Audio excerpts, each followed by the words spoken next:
Let's go to our ring announcer. Ladies and gentlemen, World Championship Wrestling presents a heavyweight elimination match, one fall with a 10-minute time limit. Winner to meet Jack Brisco. Introducing first, ladies and gentlemen, the National Heavyweight Champion, 236 pounds, from Marietta, Georgia, Brad Armstrong.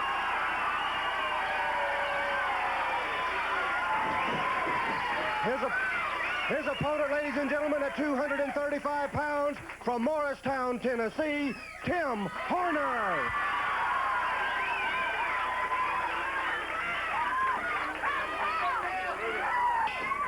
I'll tell you what, Ole, I would imagine the folks at Morristown, Tennessee, and the East High School students can really be proud of this young fellow. He wrestled there as an amateur, played football there, and I'm referring, of course, to Tim Horner.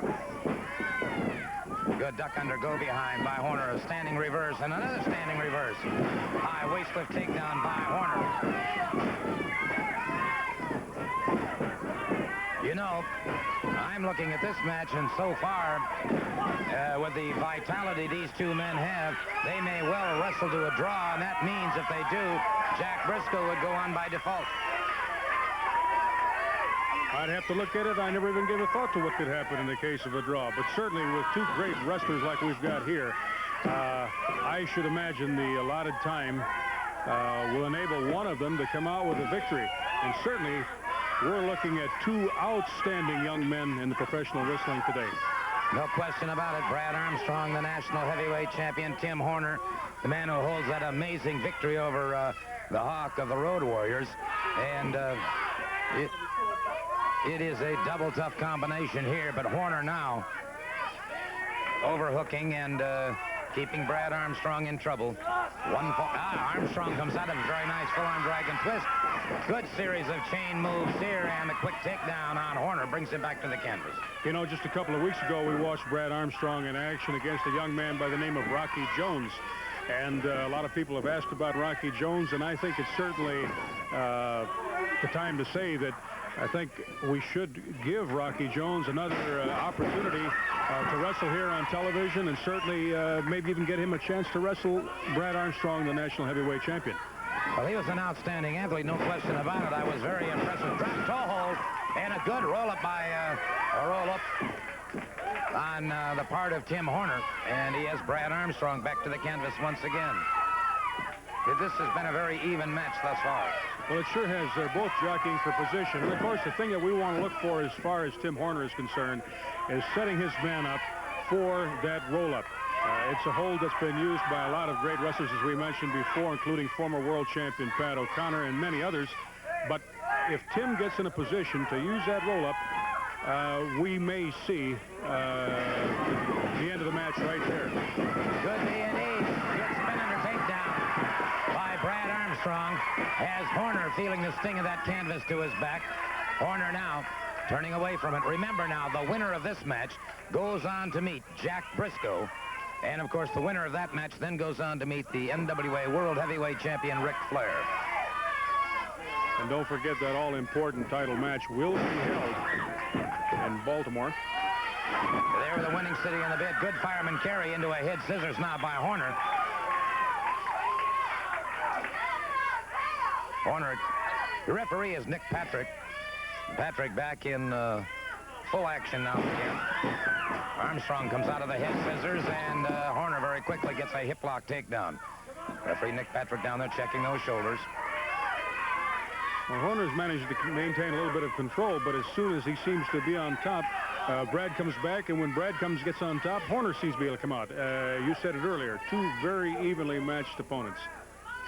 And it is Horner now keeping the side headlock as Brad Armstrong regains his feet. Spin under takedown by Brad Armstrong, but Horner again back to the head scissors. He has been most effective with that head scissors. So it appears to me that Horner's theory is to cut down the breathing as much as he can on Brad Armstrong, make Armstrong be short of air. As he does, that will cause some early exhaustion, and then Horner may then be able to pick up the benefit of the speed advantage on him.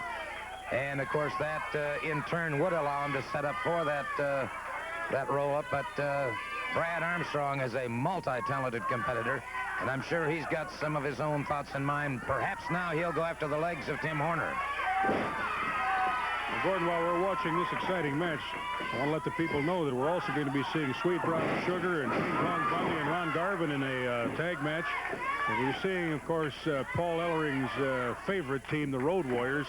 I can't wait till a little bit later when we can talk with Mr. Ellering and tell everybody those stipulations, because in all of the years that I've wrestled, and all of those years for the most part were in tag team, there's that pull-up. There he goes. He's got him. No serve. No serve. Beautiful move. A little early. Enough lower body strength left, enough freshness left that he just couldn't get it cinched down. Well, you can't blame him. You got to go for it. You got to try it. You've got to see if it'll work. At that particular moment, it didn't, but I'm sure he'll try for it again. I was saying, in the years that I've wrestled, I have never, and I've been in a lot of matches, I have never seen stipulations as these that Mr. Ellering signed his name to, which obligates the Road Warriors in the particular match that they'll be involved in. It's the most unusual set of circumstances I've ever seen, and it should prove to be very, very interesting and exciting. So stay tuned. We'll be telling you very shortly. Series of good moves here, including a spin under takedown, but again, Horner goes to the head. Horner goes to the head. He's got that head scissors on Brad Armstrong, and so again, he's trying to cut down that air supply. And of course, without that oxygen getting into the system, that lactic acid doesn't burn off, and you begin to fatigue early.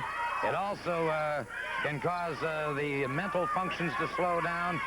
It causes a myriad of problems, and I think that's exactly what Horner has in mind, trying to slow down the physical and mental processes of one Brad Armstrong. Armstrong, beautiful bridge, comes away from it and has Horner in trouble now as he goes for the side. Horner reverses on him. Right now, I'll tell you, they're really going at it, and Horner looks to me. What the heck? Well, there's the Hawk. And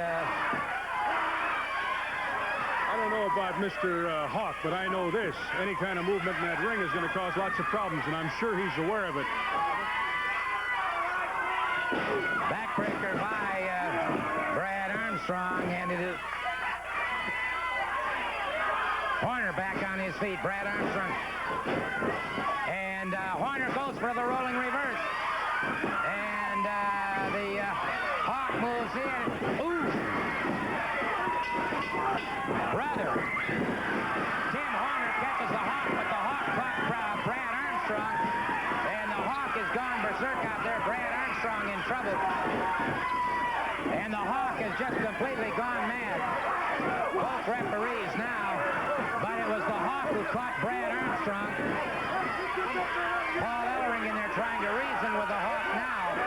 Tim Horner out lending assistance to Brad Armstrong.